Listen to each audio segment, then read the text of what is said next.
This start here costs $500, and this is something that we need to discuss. So let's get into the matter now. One may be curious to know what this SAT contains in order to be bought at $500. Let's pause about this SAT now to brief you about what is happening in Seattle currently. The members of the United Democratic Party, UDP, gathered in Seattle over the weekend, where the party raised an amount of $111,000, which is equivalent to $8.1 million. And the fundraising is part of UDP's preparation to take part in 2026 presidential election. And the people in attendance were UDP's party leader, Honorable Lawyer Ousainou Darboe, Landing B. Sane of Mansakonko Area Council, Mayor Bensouda of KMC, Ibrahim Adiba, and others. And here is the entrance of UDP's party leader, Darboe, at the gathering in Seattle. Back to the $500 T-shirt. Looking at the shirt, it contains the picture of UDP late members. And as written on top, UDP fallen heroes. Below continues to say, your sacrifice will never be forgotten. And the shirt was signed by UDP party leader Darboe, as we can see signatures on the shirt. The businesswoman on the screen, Joma Kamara, was the one who bought this shirt for $500, which is equivalent to 36,500 Gambian dollars. So that was the summary of all what you need to know about the $500 T-shirt. Assalamu alaikum. Badingolu. Mbe mo be kontonna. Bi tenelungo the 4th of August 2025. Until Lajang almost 5 minutes to 4. Alama alayembe so Kairola Simaya bani jata kenda alama alaya dambe nanata kol mu minti alama alayo fanan dambe kila hormoto mbe mo be kontona al tola nal kontonla momo be jubero la jang ani melbina nyim programme jubela programme nying dalilo mi yem fintindina wala mu pour kanaka tenturo futandi Gambia dinguluma birin Gambia banko kan fokata Gambia e bantala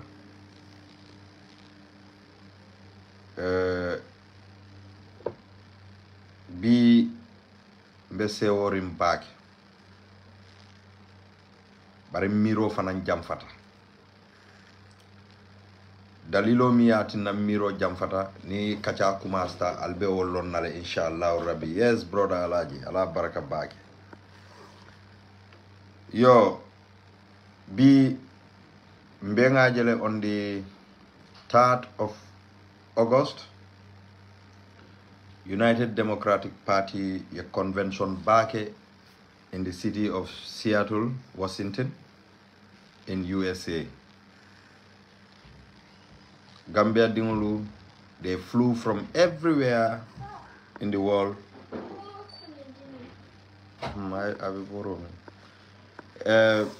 They flew everywhere in the world, from Africa, Europe, America, in Ata Beng Begonyinto in Seattle under the leadership of Sedi Cisse. But follow. Nse dua bake UDP la fallen hero solier.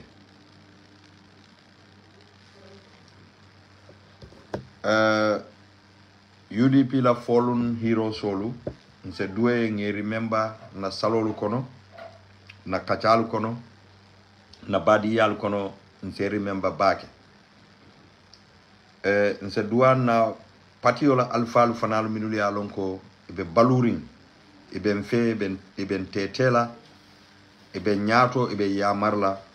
Nse due bake under the leadership of His Excellency Honorable Ousainou A.N.M. Darboe. Kaji Council of Elders Kang under the leadership of Ba Ansou Sonko.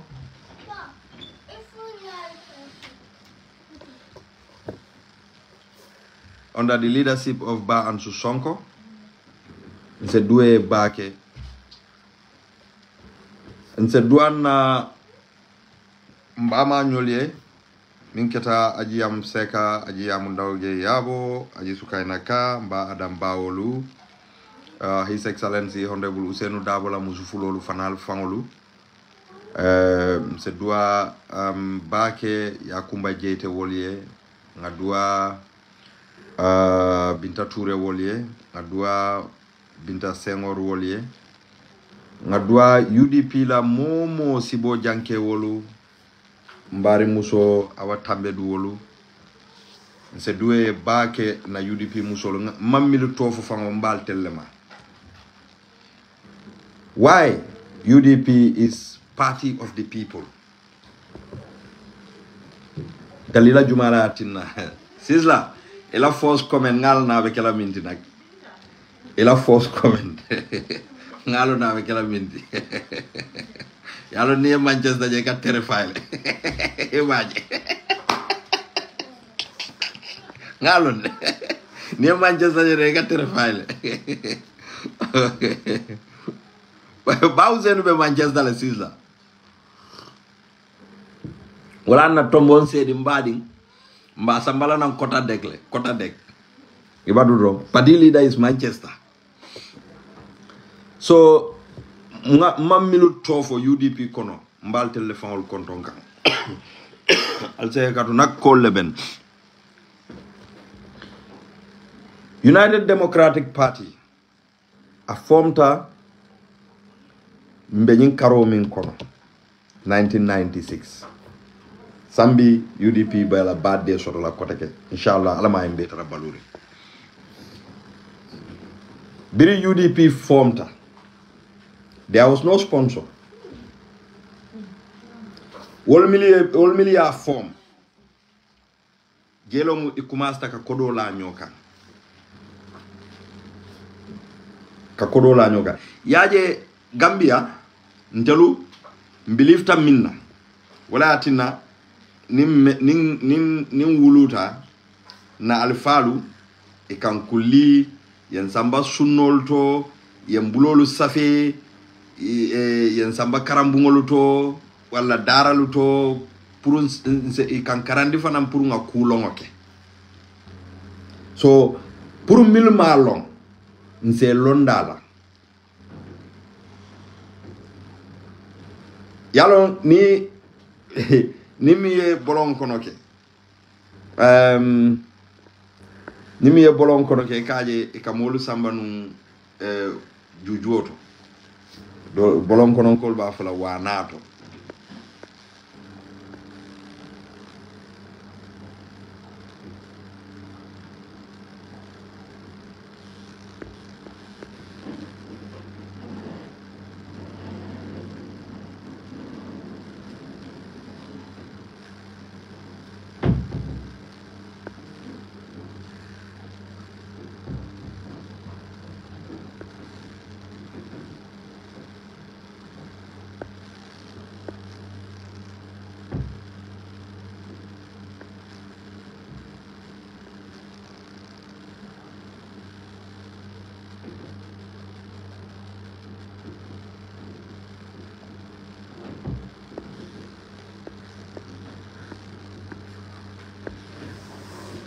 e kamolu samba jujuoto wanato bar modolu hani tata o jujoni wanato ila kulomo buka wara baake alsi hekatu baake lamin jaybe o molle kono lamin jay bar mina lamin jay la koto bar folo mbedduna UDP la tarken din kono tarkan din doro nguna ben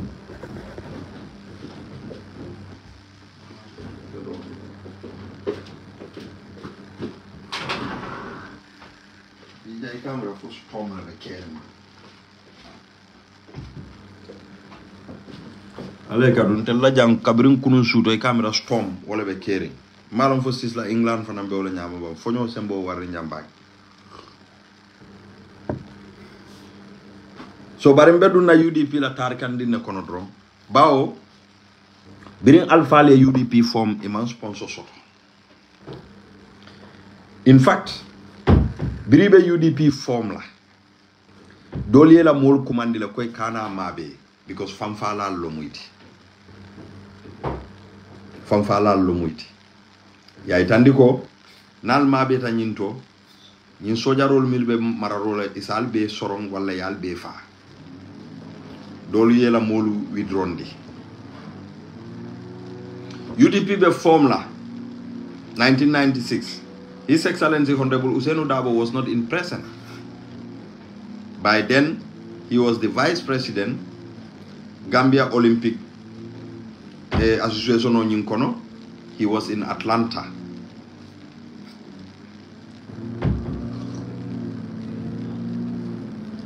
UDP mo jamale approach nous pour que leadership di la bari molma allow iman song. Because of the fear. Amanke ko mambanko kanu de bari silata iniola. We sacrifice who? His Excellency Honorable Ousainou Darboe. Ya contact. He was outside. Anata itandiko mbe mbatu ninata ngana mol consult. A consultation okay. A very touching story fangofo. Ako bira nata abitala pour kala mol ka consultation okay ana badingulu. Moya approach jara soma ako hani biya bu kanyina wala wonata kay ko telom Ousainou Darboe da kay kana molu jamfa and say this word is in his head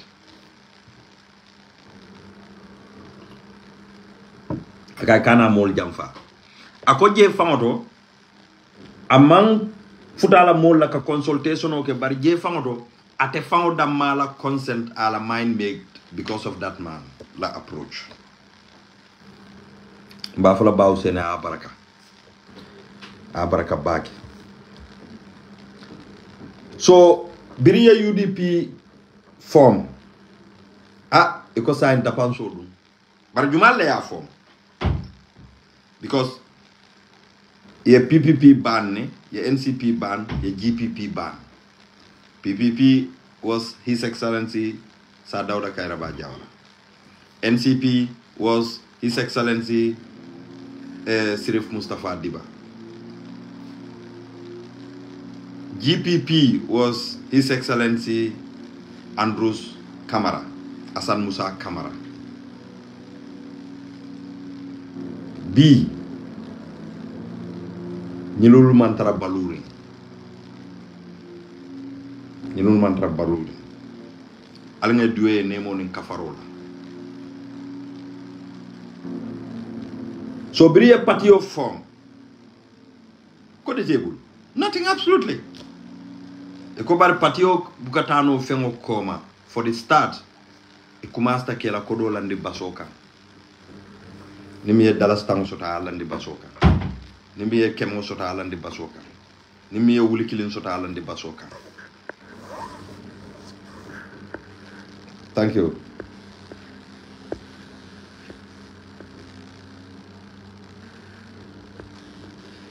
Mr. Michael Jatta, we are not concerned whether URR has 1 million voters or they don't have 1 million voters. URR is part of Gambia. UDP, Mobukela tax dealer. They have no business how they get their money. It's the citizens who want to salvage the country. To salvage the country. Let the people of URR join UDP to salvage the country. Niamo ebe salo fankela no jama to Cairo lebe Bangkoka. Yalo ye asafele no ngalai, but you are becoming too much. As if you are trying Kamoli intimidate because of Barrow is from URR, so UDP be kodole use la URR kang to get the people of URR. Altel be bata amin kono je jumala be okono. You people are swimming inside Allah Silol Beketa Rivati.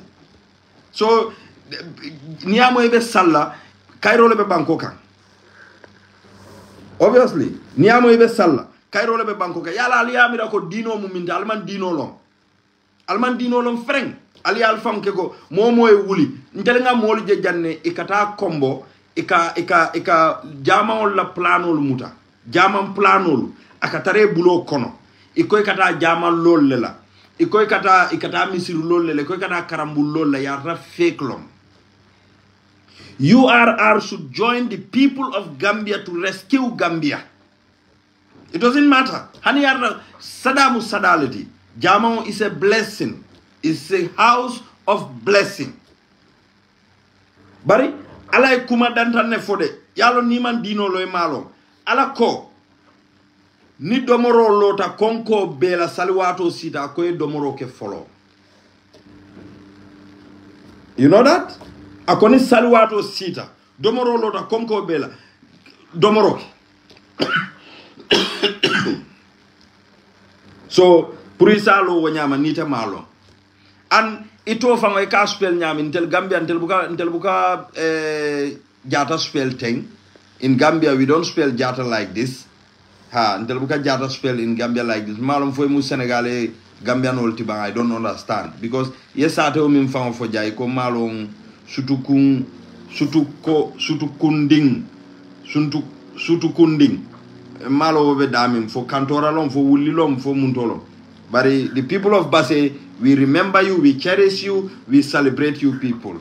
So if you want a better Gambia, isaje Cairo etra jamaoto momo tata jamaoto yes sali fo salo wato mindiate yela wato bekeje ye dua Cairo le kawo saabuna Kairate Gambia. So let the people of Basse join Gambia to rescue Gambia. Okay, Mr. Jatta. Thank you very much. Aparaka. Seri Pabo nge kontom bake. Tida nge kontom Sister Jare sana nge kontom bake. Okay. UDP is sita.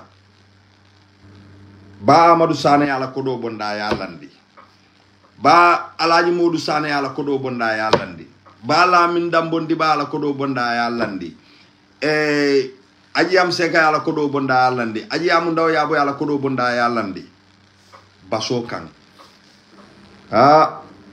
Bangan Sunding Keta wol. Ba Job Kante wol. Aja Jambandi wolu desan. Allahu Akbar. Ndefan Obama Sadio Kunjan Sane wolu.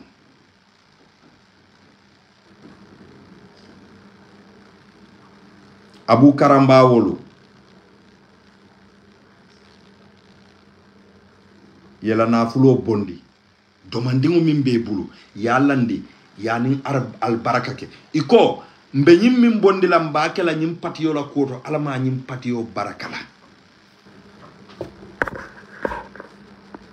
iko alama nyim pati o baraka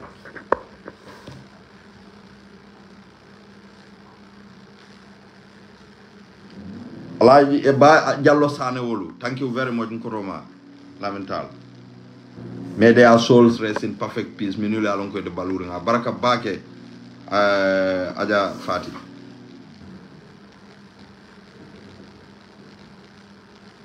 Yela kodolu landi. Comme momi yalonka manta juju oto de mbe pour ka wole hakilo bulandi Lamin Ndiaye. Pour danko dron ese history lon doman din munamu UDP bari wo kono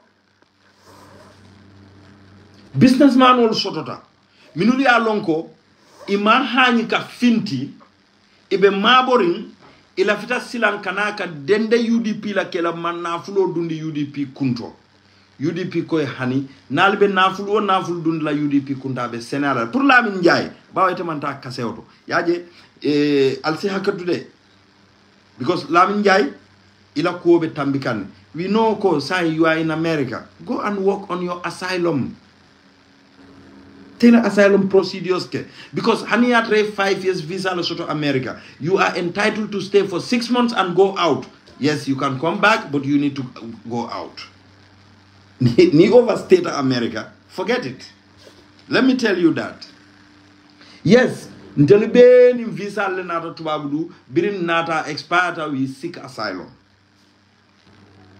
Yes, go and seek your asylum. Make your asylum procedures.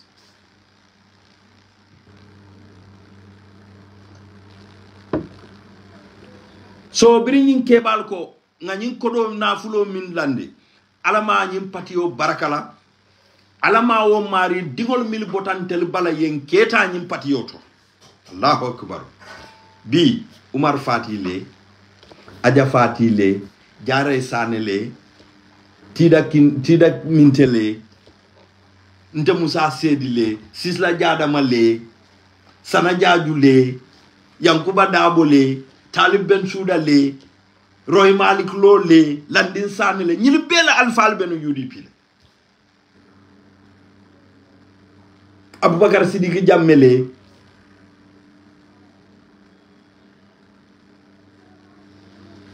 Patapije le Mboj Sedi Kan le Bob Touré le Mafode Cham le Aminata Ba le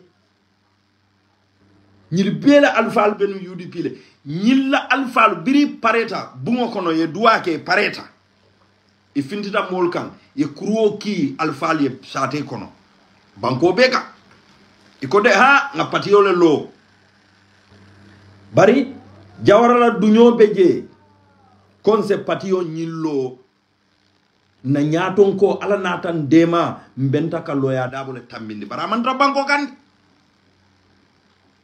bare biringa kumo futandi sa Dawda Kairaba Jawarama in fact amandan ka foko sign normalie mo tombo bara ko alta noma kana kanalla anata letaro le lawo ka hadi oje jallo la oje la fo den tema wol letaro le bar oje wolef Jumalo Usenu Daboti. He's a barrister. He's a solicitor. A constitutional lawyer.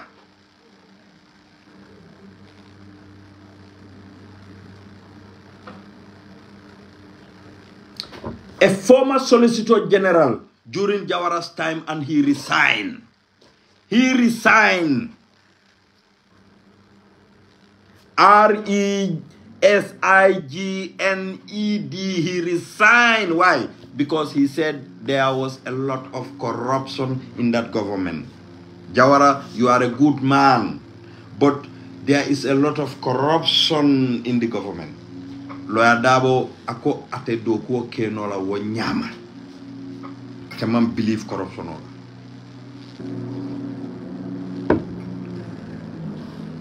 So biri bota o meeting odo ye kuruoki banko bekan kaitandi banko dingolla kaitandi lalumolla kaitandi majlisolla kata sirif kundalto kadum banku din kendolu kan imanjutu ka foko karimu murun tewolati ifutata murun tewol malaka bunya foye ala ye mo miliyalon kay la njuro le kan ala ma bondika ifutata fuarolu ma ima jube ko itela bungo kono basole bi jeye ifutata fuarolu ma e ko bari alngan ke ku fankamal tode katum la fita nyimu fuaro la patiole ti banku dimul la patiolo mu ni fankamalu nate lafte la nafulo dunaje e lafta la nyami telu lafta ntel lafta silo minna askeno tel man lafo silo la isentel samba sila doka ko hani ni momo be la kodo dundi la je mu businessman o lafta la senea munati ne be kodo dundi kanja la ko ko je inata futa marché wol biri ya fo mbamali dolu be panketu wa fol dolu ye kanjolu landi dolu ne tatuwolu landi yela kufo fonko nafa nafa ya yele dolu yela fan couple fring because ka kodo ke wolto ya city dalasi lulu dalasi kaytolu dolu fam ka woledi dalasi kaytolu dolu ka woledi $10 ni mi ye $10 o di famo ikete jubele ko nyi ko di bale di jam $10. This is how UDP registered their party. Lamin Jai, mbe sindi la baso kan ngemurundi kasewoto. Pour ke sindi wanato kantarlali na ye kulongo foye. Ite tulu na nyinke balade. You insulted our people yesterday. Yaje ila alfa kendo letin telte wolu nenna. Ye Gambia je momo be nyim punchum panchamala apota alfa kendo bala wala nante alfa mu nogo area le tinte kuma fola wolma bari ta mum fula wolti dol sege isike no dol do ma di dole ke kototi so mbaytan lelala ko nite birita tata nite manta jujuoto mbe murund la nan jujuoto le la minin jaay ha mbe murund la nan jujuoto le so this is a culture in UDP. Just a brief history of UDP. Purkawo Foye. How UDP is up to today. We are not the richest political party in the Gambia, but we are the most moral party in the whole West Africa. Purkawo Foye, bro. Morality is in that party. Munabe Jarela Aminata Baye to pay a flight of less than $800 or even more than $800. She flew over how many hours to the Seattle, Washington pour kada fundraising. You want to downplay that? Munabe jarela mbari mso mimbota France. Ani mimbota Switzerland, ani milbota na Africa. Milfawol be America je.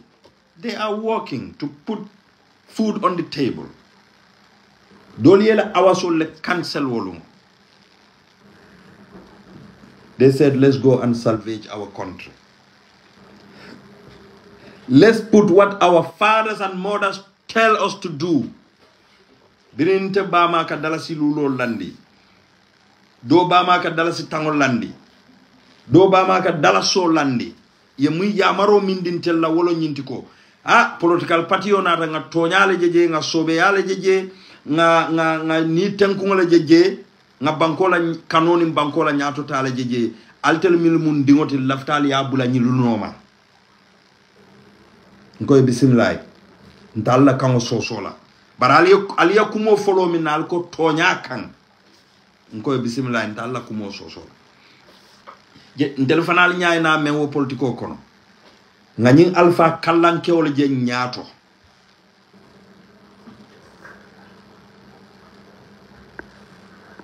Ngani alpha kallanke wala je nyaato. Nyi alpha sobe wolu. Ntella alpha li min fo nyenna kuoto nata fenje je fangete le min tu koma. Je nkonga bula wolu noma be kuo kuto mbe woleto. Iman nantel tuje nse kulombali ya kuo be kela alse kadu de. Nse kulombali ya kuo be kela iben tetela ibe yamarla ebe kuma kendo be fola molem tulo ba moyla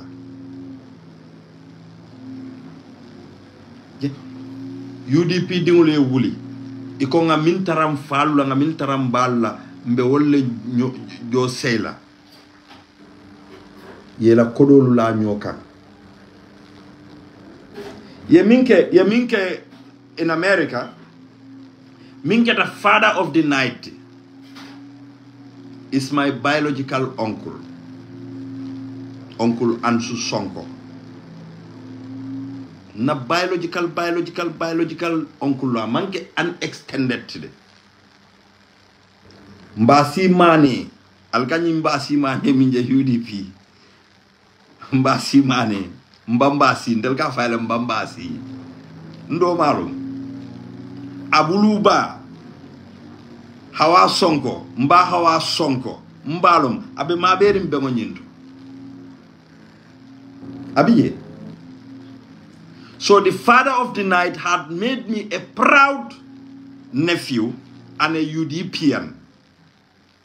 Ansu Sonko. Not biological uncle. Nteleka atahi manu. My father is a very good friend no. My Muna Fati of my father is a patito on this sister. Nyade about GD ni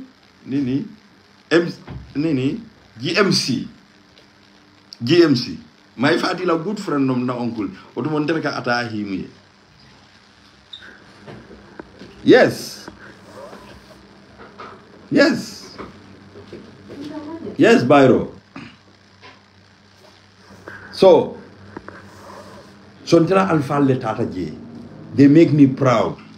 You know how many people Minulia Lonko Itata Nyindulato. Let's say Sariam Marom. Saria UDP Ketale. Fatoumata Jomma Kamara. Ay UDP Ketale.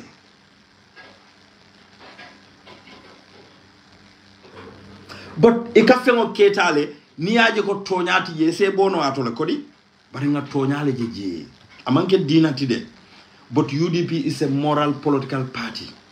It's not a rich party. It is rich in morality. It is rich in ethics. It's a symbolic party in the region of West Africa.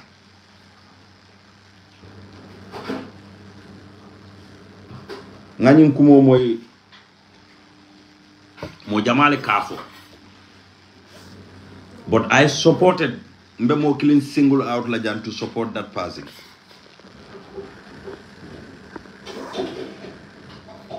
Sena Bumbay Lundolo ma fintita. Ngaje is it ngaje nung TikTok or real something like that. She was talking about Fenke Samba, Fat Samba, Alamani Monin Kafaro Kelai. Sorry, Pa Oz. I do not want to remind you of your trauma, but Fat Samba is Gambian Fat Samba. Senambaya kuma kilim for ako. Gambians don't celebrate their people until they perish. This is true. Go. You see this Hussein Dabo? It's an icon. It's a legend, living legend. Nimi Malom, Altala Alfal Yininkade, Walatina, do not go aggressive on Hussein Dabo because Munom, Mojama Biye Ayla Alfal rescue. He's a lawyer. The lawyer who will not defend you ni tonya table. Kafuko droiba jola kodola aye defend no. The lawyer who would never defend a drug cartel. Some lawyers are happy for drug cartel later because they pay them a lot of money. They pay them a lot of money. This man is a very sincere and ethical man. He is not greedy. And Ntalu,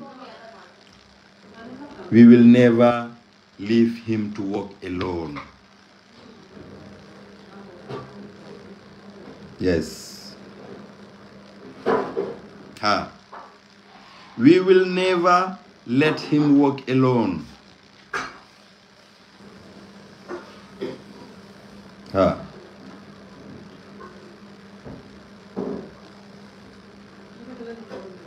So the UDP Diaspora Fundraising Committee, under the leadership of Bob Toure,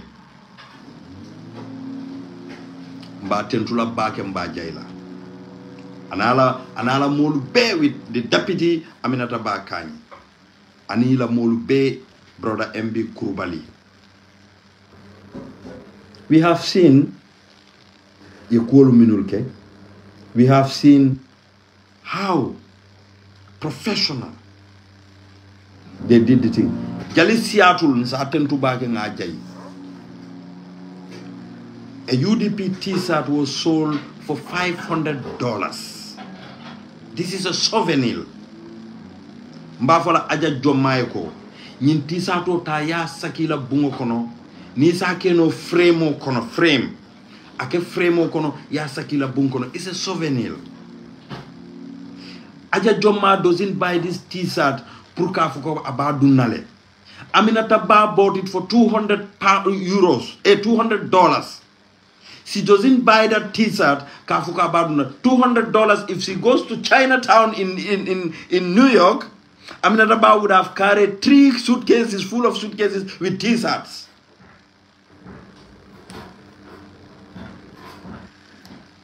These are souvenirs. I'm going to talk to her. Mbafulai ko taya ke fonko kono, frame kono, I ke souvenir ti la bungo kono. Don't wear it. It's souvenir. Ila dingolu, wolu dingolu have to see what Aminata Ba have done for the country. This is a part of your history, Sister Aminata Ba. Alima. Alela oke sutunu. Ayebusi nala sa ngawole. Nfangola alim. Sa yo guys segu yo kutunala. Segu marena. Nibe futala loya sisla jada mayale. Inshallah rabbi. Sisla mundella loya. Alda loya nyinola. Malal be loya juma barista sisla. Wo mundella loya. Ngal kondo way alima e family be kondo nyaman. So the UDP Diaspora Executive I can't the UDP Diaspora Executive Mbal Tentula Bake Mbal Jaila under the leadership of Mbocheri Khan. Thank you very much, Tida Caesar, for the reminder. Enila Caesar Kundangaya Bay. Yeah, Caesar, so you will not take the challenge because Alima is your sister. You see? Caesar, no. Mbela loyal Lansino, Mba for a Maribaroya table. Thank you very much, Sister Tida Caesar, Jenaba Mas. Motola katakuo underestimate nola UDP kono. Sister Jenaba Mas is just Jenaba Mas. O mo bela Jenaba Mas lede wallahi.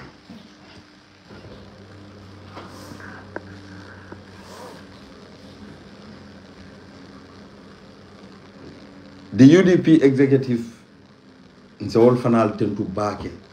Niaje mbe bausenu mba fola ko wuli ke ba ka wuli ndala dimba ya koto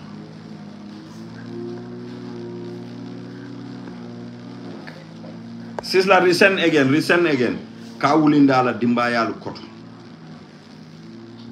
I play nota I na America anala dimba ya koto ke miliboko Bamba Tumbali Suda, Landin Sane, Fartu, Fenke Jabi, Mimbota Nang Pase. Sisla, you know, yeah. Sha, Now, akalin deni ko dong, you know. Kaya mo na UDP platform. well, Nimida France, mbe Arsenal deni ko sa na dabo, nga sa mga presento la ba dun. Mabon la man yade. no. Baro Arsenal le. Dabu Ah, tar. banda. Bila wala malakan niyo kuya. Na wala siya. Wala talang taraje. Yan dia mo tara ko ko pinday to tuyo. Ya mena si amantara Arsenal fam birin dabu ko be Manchester on ra ko mbar ngata Arsenal. Ah, manora Arsenal, you know. So amina naka bida naka Arsenal to ba support lang. Exactly anila min sadamol. I only me, you know. Eh man, musa ibe program be interesting niyo kuma kendol me fokante. Very much. Thank you. Ola na musa 19 nol mel be mati la Facebook auto nyin flag bera ko nyanta ta tenku. Musa nyaji genau mas nol amina bañul kamen ke patio e. Ibe daring. Bete ma ka mo la Facebook. In flag bera no fence diamole. But amina baje this is the second time. Aba UDP la fonko attend la. In what? Yeah. European kada America is not easy. It's not easy, no. So, mas dinana da UDP la wala jeno mas ka kodo bonde mo be yalo Terrible. abuka diam kita jelo in Facebook no sense diam wala so wala na in do ken be nin social media diam wala ten talibule mu tiang ko wala mu na fango di rohile na flag berati yeten ko ala fo yeten ko Wallahi. UDP party or the party with the principle. Dolga waltara in alpha la in congress ite men tombo nga blano ka. Wallahi. Blano. Ani honte bul dawo fanga fola ta fanga impose la molka. Ni mol man dafa. Nene ma wok. Ana mo okay. Mo be alon neko. So sometimes I get pissed off because ngaje la ko imang lo adabo ima respect. Ma respect wallahi. No, because lumena fama kerfado I interview ko kerfado. I see a lot of people the comment was disgusting. Yeah. Ito ko la nyatong ko ito ko mo mula nyatong ko la party leader. Obe interview la fa be comment la fa Talib is going to be the best leader Talib Yanks ni. Wallahi. What kind of ito ko yo mari respect. Wallahi. Call him your party leader? Talib ni Yankuba wala ko indile ko. Exactly. You know? Crazy. You know what I mean? In congressman from Kata Seattle, they kaji dolbe Talib Sia, dolbe Indosia, ibuka Indosia. What? It also local particular. Huh? Wallahi. Division na fela mo la patiro. Le pati me alam ko boy pati alfal. Be kanyo mbeke be celebrate, mbeke be la you know? Exactly. And all nyanda kake, you know? You better be one UDP, touch one, touch all. Wallahi. You know? But there are few people in this party, many alam ko le fakat division na fe but and don't work la. We will never allow them. Inshallah, at work la. You know, imang UDP kat. UDP the Nicole Dung, but imang UDP kat. Na kuntra man tafu they will all vote. And men kan te kafa, ini outside al kambe eka camp. Eka union UDP culture. Moment yalon ko anana mala fi UDP anana la fi moment kafu ko amala fa la nyaron ko la nale abon lembe you know it ayu like I sometimes musan ka kafa man you know. No, it's disgusting there. You know? Mo fankalo ikafale ko mala fa la nyaron ko. Oy mo na means be yalon ko mala ne ko mala fo. Am jara ngata auto be yalon ne yeah. So I told no kana tenke Musa nya talib kala talib tibi Yeah. UDP ndolla kat Yanks dawo the same thing Rohi Malik lo the same thing ite campaign nyela meo karre fa brasile ndolle campaign men kanyinde ite you know so wala nante ndabuka nte Yanks Talib Rohi o ndata silala mola o ngamal mola ka tonya fo wallahi malo me because you are not paying my bill ndala ka campaign kale ku nga campaign kale yalla alla campaign time so itol ya ko in lako they are not problem but men be no men ke funk man ko to lebe in campol different campol they are the problem yes and we see them on social media so nga ko yes somebody. But ni ala kititala, this is going to be a very good opportunity for every UDPian. Yes. It will unify UDP. You know how? Yes. Sizzla. wallahi ñing keba al nga bula no ma ba yalon dem kala kumo be for la social media because you ini mode tarla kelola e kala mistake of fire. Yes. It's going to be an eye opener for him. Yes. Mimbe caring Gambia B. Mm-hmm. Wallahi problem to UDP. Alhamdulillah, UDP dingol sotota. No, problem to you. Yeah. When social media to only kind no system. Presidential candidate. Musa said is the presidential candidate. Jare Sanes presidential candidate. Modo skeno presidential candidate. But party dol kono wolma woso. Yes. Nyimu ala tentu balati de. Bari bi mbe bi minto bi. Problème o mimbe NPP wallahi ni ko li yallo ndelu bendela problème to you problem but Musa problem be MPP nyanya ha very rare MPP ko jena social media kanyo attack ibu kanyo attack no hani wa follow la audio le I think but kana social media to control back kanya and UDP you know it's not right. Exactly. It is time we make a stop on it. Yaje Sisla, desa. Wala na Bausenu is a legend. Bausenu lota ko. Okay, Sisla ferenda jolonda. Bausenu ko ako Yankuba Dabo, chairman Yankuba Dabo e kumalefo. Ako chairman Yankuba Dabo ko. Don't steal, don't lie. Because this is the mantra of UDP.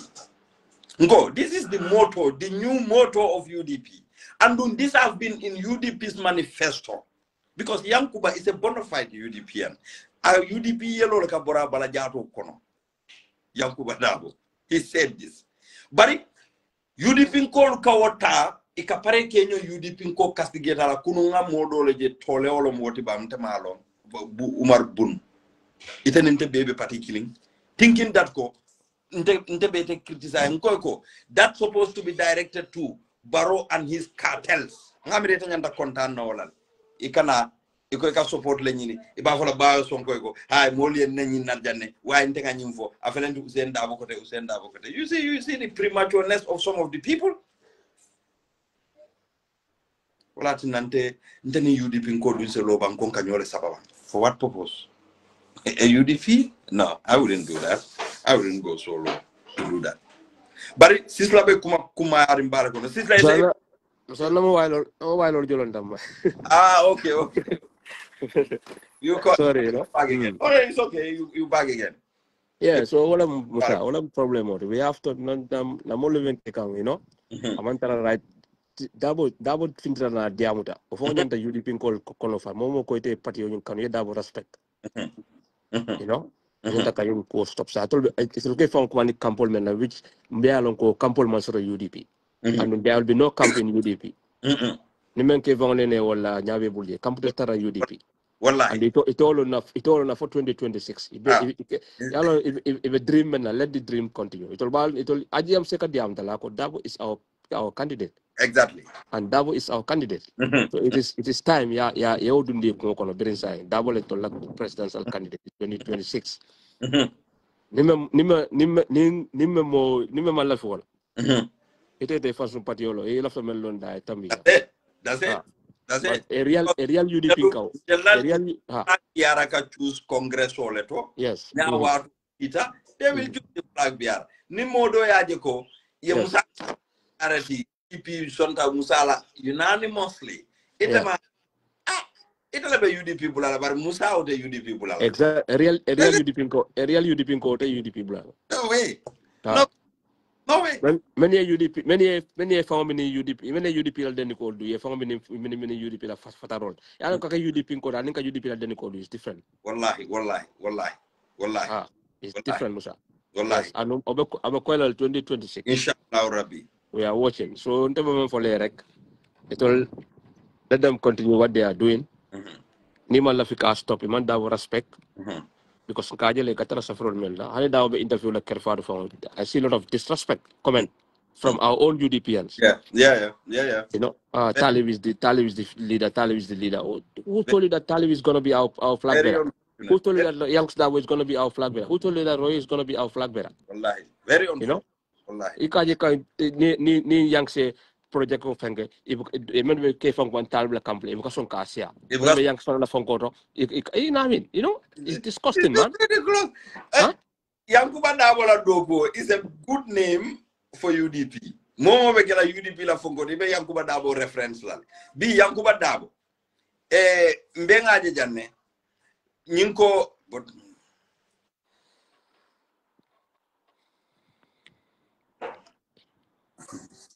Yankuba Dabo minketa. Yeah. Yankuba Dabo paid scholarship for students. Exactly. Fire jo UDP called Droneba. Exactly. Did he call ko nimbe scholarship for dila mola? It has to be a criteria ko itenyanta UDP la membership card or so. Aliya lon ne Yankuba Dabo scholarship di NPP dindi jella. I know. You know, so UDP nteluben na sewo bunne, what we need to do is that ko nyantale dorong nga Cairo sabatin dinda maulu tema. Exactly. Nga disrespect bla nga chebal na dito sol nga bla ke disrespect on media. Disagree chale. Yes. Agree. But woman yanati nan la ko nga fitino soto because woma atinan la fananko nte Musa ninte ko lafta Mustafa Susole la. That doesn't mean ko sisla manke mo kendoti. Honey. That doesn't mean that. So mimbi je wolom nyintiko nte la flag biara sip 2021 womu lawyer Usenu Dabolete and he is the party leader. So 2026 ni procedures sita the same procedures molbita wala whoever become the flag bearer until UDP dingul babla wala noma and we going to campaign. Some of these people they are stupid because Talib make it very clear according to Lora. So when you keep fighting. Okay, Mana Cham, UDP is not the solution. Who is the solution now? This is why we are bringing this discussion. You can also send join. Who is the solution? Who is the solution here? So I think Joe Farms, that one, the privacy, you never know until a document will be done. You don't know. Musa. No, nako ke la kadiso na venyo kanyane na kewana. No, but Ato bolas kanso ya kaza. Ina akan disto nako. You know. Ada fa me das mo ya fa ma sotro. Ya kaza. Nako abula yala kambula ata himola. We can ona en kon ma vla manna. Yeah, what solution? You can join, come in. Alkaka Mabo, we are talking about Gambia. If you want a change, I was engaging with one guy. Na mokende balum Gambia. Yeah. The UDP la. Bari bi somanda na be diamola. Mbe fenne diamuka. Akonyo ko Musa jambe nyaming is too terrible. Nkai ko mbe minkela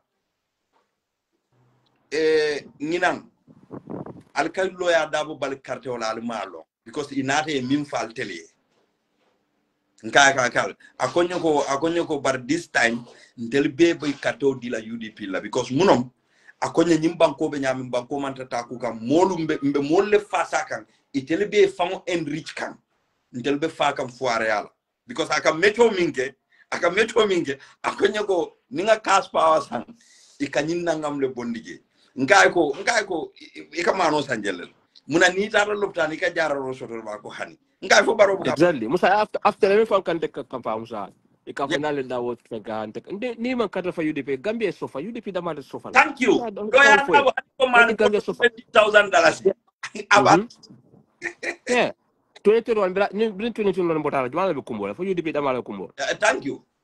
You know, so ni kadiamu let them katro ya di barolo 2026. Who cares? Tola party leader is Lawyer Dabo. no kuyata me ye fanga fa you know so Exactly. ni lafte la kato yadi barola ni Gambia ni baro kanyeta Gambia be so fala not UDP Exactly. you know maybe kumbola marcelo da man ka UDP ngat so bankola bata outna UDP da maka so ni la fe kato yadi barola that's their problem but it's follow it nai kafon to le ko aljanta metongola la party leader you know Yeah. you are it's a man to la party ko la fa ka design to la party who are you Whatever they can in their ideas bari ibakela hormone bunyala kono etente lakke ba no they cannot even they have no right to say that Musa mental la party ko exactly you know ngo min fama biye you know yeah quality be momo baletel kamin be fo komin sikeno UDP la presidential candidate wol be o quality karal loya da UDP do le fa right to ko fo to outside me e comment la party on e comment le ke dundi da dundi mo la leaders ita ko man la fi UDP ha sa ita ka mule fenga bisin to la party netamente mo la yalo ilaftale kanda mawlu distract kanda exactly andi nyola andum domandi be succeed la wala yeah yo ya ngoy madam Cissé moyle ago subo 1 kilo meat and bone 450 euro dollars 400 dollars 450 dollars cement ba ko ngama say ko 500 wolu ngadi nga mole je ay fenne bondi num Facebook so cement ba ko fo you divin ko damal ka bungulo gambe thank you they are very stupid sometimes you know because we are live diamo I fenne bondi num on Facebook yeah sa Dauda Yaya Baro ay mburo ay is it $3 ay mburu ko bondi ay mburota fo sa Dauda Yaya ay fo $5 le landi ay mburu ko ngota anata fo Baro ay $10 so landi e kay ko hani $12 lo e $12 so landi. This is a very very educative fonko video I minke what because near my sister ko ako cemento 550 you know 550 madam Cissé yeah just crazy nita nyanta bungo lola ita nyanta bungo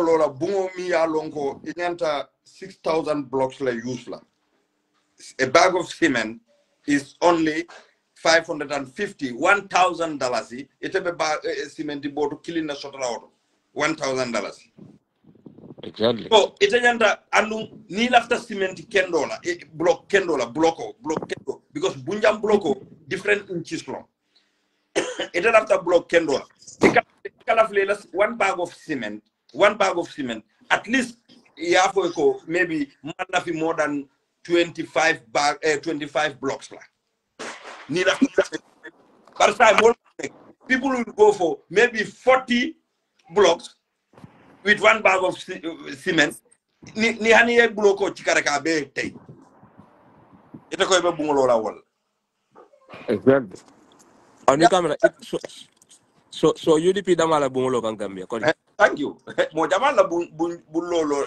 lotal barbaro ni baro mina bullo la sai Muhammad Jabe cemento maybe 2,000 bag of cement aba fandila moto ko na sambaye wo 2,000 bag of cement Muhammad Jabi na wo koloni wo profito be bon laltel Gambia dingul le court exactly del foirol court because munom e ka president so cemento la ya so kenyola ya so basalla ya so berola ya so rotola ya so femo bela bari ite la nyantam bunno ka tarasulen kan e kan fang bungo kono you don't even have ite buka hanin wa kalo fang so do no be min lalaka wa e ko kata bula barol no e ka support e kata bula barol no yeah well fang be sofa kan you know Musa yo yaje Cissé kunangol itel particular to domoro la Gambia nak o subo kilo fonye Sebu Cissé fanam fela ko today I come across a video fees cost of $12,000 to $14,000 is sad which average Gambian can afford that Segu mba fole ko tanje na kilian balle be oto ndamin ka diamte ni tanje nkolu na kilian balle bije andu dolbe je e kanjubele ni atambe fan yara folaja nde ni ndada Gambia every 2 or 3 days nkata nye sangola badato nsafo every week every week nkata nye sama lo tanje badatul tanje ha tanje Yeah.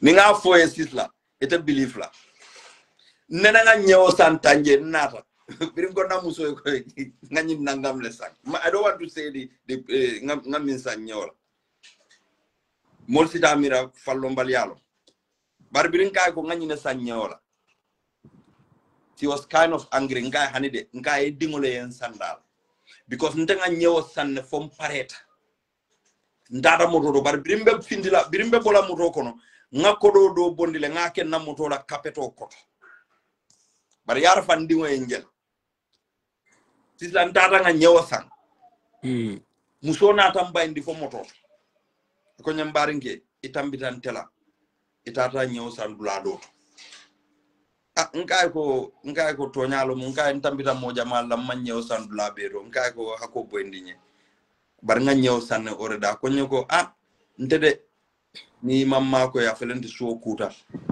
domor fante ya it was so touching so sad because you can see Marsodol sometimes on Kilan Bukana. Yeah. Domor fante ya lafta nga nyi nyewle wafu. Yeah. Mfana ngata tabiro ke suokon. Anka bar nte nga nyew san mufta nadin sugudo natan ayensa ay batle de fombota muso bala akonye baba akonyana akonye kodo mintu moto kono du yeah ngago ha bar nga nyew sanne already akonye ko ha bar baba ni na nyew san nte balo fa yeah I feel you know yeah billahi ay ni na fon ngago ay moto chabo di ala tata because ha jale nga kodo kedam arara ko mamuso nyini nka fan ila nyew be mu jel ntenga wo kodo be nkon ndingo ka bi adia ay kodo nyimbe muso nyini nye samol ta ke fonko kon wallahi birin sera suwo kon ngona muso ngani nangam le sanya. She was kind of angry because I feel kon tata ko ditinyawol bar birin nga explain ay ga ko nye wo betato yeah because dol kasi Marsodol kada kasi Marsodol fostilo boy buka wa fostilo boy buka fe sotono yeah it's sad man so Gambia nimfutata na because nintata nika kachaba ni tata je na hanabe wandi nye wasala sola na nyainge akanala akala fongol fay na foko na ko tego kana di mo because na cliano lo long time na meta nyobul atel kan na ñew be topoto abu kan caaj tous freng abu kan caaj fenna you know sister ya abis na be France na kena France na be Gambia musolu iba katakan so na partner in crime lam ya abis na twin sister na twin bakaw sister lam mo mande ya abis wo mun tedda malla sister no na twin solam na twin partner in crime adeleka fa bu butongo lo ni fa ay jaw fa bu wala nak na sister Sister, UDP is the solution because UDP fuaro lela na fulo dundi UDP kundo iko alama barako kela na nyin patriote fuaro Yaya Jammeh, how many times was my lawyer Dabo approach to get him in his government? Lawyer Dabo Yaya Jammeh la first Justice Minister Yaya Jammeh min nominate. Amanso. The same lawyer Dabo resigned from Sadauda Kairaba Jawarala government as Solicitor General. The same lawyer Dabo Sadauda MC Chamle Kia Kang Akaiko left ya diama left akela Anthony Generality, Minister of Justice. Radabo Manson. Atata la private practice ke. Ite mune quality je Talib Bala, Yankuba Bala, or whoever ite kam mofo lo adabo man quality min soto. Ikana nyaku nin talakano lade. This is the man. It's even disrespect to say that, you know, from our own UDPians, you know. Yeah. But I said, good afternoon, guys. Musa and Sisla, I agree. You all, no one go to the market right on your UDP. Thank you, sister. Whatever mutonya altide. Nde baloka fa Gambia nkole bake. Andu Sisla yalonte ninde dara Gambia. What would you be doing? Intercandiul Sambanos. Nindabe leave for a Gambia Namus of Garanos. Intercandiul. Get Chikangi Sambanos. And Nufranos. Sisla Bilai Musol Milbenos. They give me chance. Put Dr. Lienge. No soul ending only. Wallahi. Musol. Yeah. It will okay. Cut with not like Jandroy K. Dimul Nat. Jango Alafal Kemalena. Alafu Alman time also. Alial Dimul delay. Samana. So, Ngata Marcel. Nenata Marcel. Wolo namuso kabe supale tabila na doma do tata je sai wobe America ndata marso serekunda yo sort mo be Joshua sisla birum futata marso do super wolo ko ako super na super baga sol sang nga fongol sa sonko mbadunga tulise nimbe tulise sana rek nga okay 5 liter bidon so sisla ya dafa ni da maso da buka Adam Barrow ita mo la ko be samusa nyaw ka di concliano be mo yalla de ba so tenin ko wala nan tane Adama te benno la because Musa Barrow fo dia kate ka $150,000 boy a day Gambia taxpayer bala faale soto Gambia taxpayer ko halija ko halija UK jam Buckingham Palace fam bu ko don it's more than 3,000 pound amam bala faale soto because munon problem odi mune na biri lawyer Dabo benu vice president yala ya fay ko anyanta 5 mbinda no le soto la andu ya itandi ko nyanta la clothing allowance kala le nyanta nyala akwa mansula bela yala way boke kamsa yala way yok ila taka pa bi nyin nondi ala ko ata nondi la bara man sonde you know why ye ko bel try pour ka nondi bar ala ko ata nondi la yala ala ko moment no la no matter no te ni evil plans will be try lo da ko pour ka nondi Musa nte bi ning min diamuta comme malaf kala siofo bari alhamdulillah rabbil alamin wallahi ayen asola ko nyoko Musa akonyo ko tonya loya Dabo ko nyoko mori nyanta chance di la sa nkai ko alunga chance di ala because munon problem o mune yatinna sanji tan saba mo kilimo be fen nyinin nal bulu barala opponentol nene ma fali ko ay corruption wala ke amambete ka kuma kili ka wala dundal tulo kono rek aliota altel be min fe wala min be banko sambala nyata ko nyako ha a kalita nya ko ngina ndel bebe carte o Musa hani ma di Dabo fon la last time la way mu fa kalfat la fon ko rako ni ma dia la Alifa Sallah be ya di Alifa Sallah ni koy banko la je exactly why buka vote Alifa Sallah exactly pale lota jande Halifa ko ako ate fon la supportal le ka fa dego tonya last time man carte o dila because zilatal ni nga dila num lo Dabo be ganyela nga di baro look at that asidia very angry ndeta sodla do fanan kana soto banko ti ay manke bari be ko kanje ndaka wala foy UDP dama bu kata marché Ako is an insult. Yeah, it's an insult. Ninga carte o di telanum lo Dabo be ganyela wala tinanga di barola andum baro was not their choice tel ko baro man bete a baro mano berbi wala ko imagine nyaje non UDP an sol mi alan ko outside le bina Facebook ba fola ko ha tal tomora yang stombo ya jenna UDP dingol fon nyato dingol tendem exactly yala mod nete ya Musa ka foy ko al nyinga imagine nyato no so mod nete ay ka fonye ko lo da moto yala mo fon cité ita sibolo ita maka UDP kati e kan de ka fonye ko al nyanta men fenkalan la pat ya imagine but yala na mul fon la ke entertain operation le kumasi yeah operation oto mbede fon da dundi la je mbe mojama da dundi la ko kono le sisa jare wolu mojamalu mbe mole normala mi ya lonko alhamdulillah mbe nga katabake na nyomoy nga make sure ko nga fanan natina on board patio Gambia dingul be tara ko kilingo kundo wala mu Esa Bokar Si nga sambana nga diamai bankola intereso because kunu ngala interview la moy andunte mala kin follow wallet And King Jovis, New York City. I found love UDP. King Ibe na King Dangla is a UDP the King. Tagora Na koto kela na King Jovis. no, Jovis is a sound guy. It's a true shooter. It's a true shooter. I like him, you know. Yeah. He knows what's better for the Yeah. country. He lives in the Yeah. state, so he knows what Yeah. is better for the country. You know, Yeah. Big Master, I say so no me ka for UDP ma. Sisla Jadama, Jumale Neneba Folako, you've seen Musa on the social media, not ala social media malabe molu nenka. Nobody. So wala na niko UDP kan nendro ko UDP kan nendro min for UDP ma. Wala mi ka tonya min for because nin tonya la kan dimin.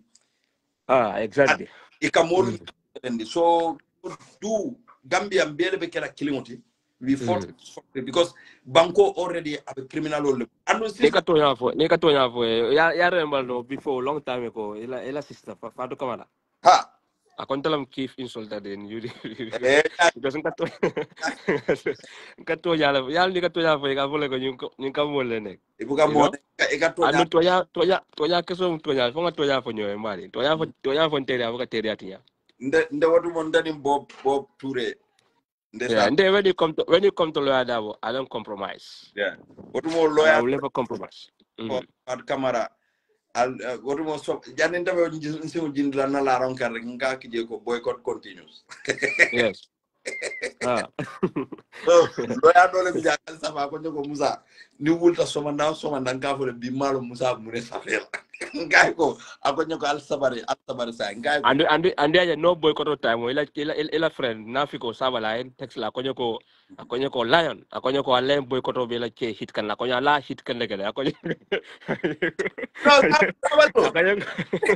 sabala ila ke ila friend na friend akonyo ko al text of la murjang akonyo ko alen boycott abanda akonyo ba finish kan akonyo al kana easy la akonyo la hit kan le wala ninga no someone is an idiot. Ndenga alone andu wala ndenga fo mole ngoko Pat Kamara, we don't hate her. It's very simple. Ite wandi alfa ne la platform moto ya feel ko mole o jindi te ko te jila ite na feel ko wodingul yen murite la platform moto ko ke Exactly. Yeah, respect. Exactly. We don't hate her. Ntel be duala mina Fat Kamara ala television station o soto abe gambe non le employ la. Yeah. You understand? But it follow ko. Not alone for a fair, but our network is biased. At the Masakunda, ni UDP Masakunda, they were for an platform. So we don't need those kind of people in the society. They are the problems. You cannot diala. I know. Yeah, allocate la anu Fat Kamara is qualify pour ka okeno soto because okeno qualify. Exactly. Nite a soto ite manyana a soto la imanyana Fat Kamara function keno soto la so yeah and you cannot yeah which is corruption ita ko journalist okodo ani 40 million me atala medial team. Thank you. You know, so iti ang revetil na niya. Ito masakunda na tayo. Ito ko yung journalist. Ito doko no. Hanya to niya je ikato niya falem di phone call abo. You know? So that's very sad. That's why we have problem with her. We don't. Birako nae pare nate lota ya jamme nya ro ka faile la bada so mu nyin kolaldi. Telephone ndawa fo de. No, bara fole ofo. Freedom. Yes, no remember le, no? Ako foi com ela fanuda. Ngai kinna manyo le kinga kata telefono kinjo is. Fan Kamara la sinzi do kunda. Ngai kinna manyo le kinga kata telefono, you know. Yeah, Musa, but you know, Musa, to be honest, Gambia and Africa are Seattle Banco come. Wala no Banco pride anya to for kole ala, you know. Ibe in Lorda wo chelo be umunete because Lorda wo manding called. Paratala Carola back. This the problem. Wala mo damalam de ka fight wala. Ibu ka leader dul fight. Ali Fasala be video as lead can since 1987. No. 1978, 79. Video as why we 1987. Ani 70s kola. Yeah. So ibu ke mo ikafo ko Ali Fasala ji mo do sel ibu ko mo. It's the oldest political party. It's only UDP is the only political party me like avocado leader falling because na leader munati Mandinko and they have problem with Mandinko. Nina mutonyati. Alante moluke Dakar me nanda kaolefo. Nobody sees la wolo mu tonyati. In fact, yeah. Okay. It's all about tribalism. 7, you are right. You are right. Yeah, 87 now, yeah. 87. So Alifa party lead can since that year. Then UDP fang you UDP ma wulu follow. But when I look for Alifa Eji. Wallahi. Ni parti dolombe parti leader so libu ka moy mo lay ka fo ala leader sol fali. No, but yalo UDP rek. Man tari ko long. Yalo niafo ndeka moy modol fang la. Yalo Gambia, we have to learn and we have to accept Niman Fem long. You have to accept. You cannot know everything. Thank you, Uncle. Yaje you opposition leader. Ikafoko ha wo manyana folako baro man nyana tala tatam la munat na ofon man som puriate falling. François Mitterrand of France. Europe banku jumale democratic ta France. Exactly. François Mitterrand, how many years he was looking to be the president of France? A la 5th time lo manata so. 4th or 5th time lo manata so. Yeah. Mane.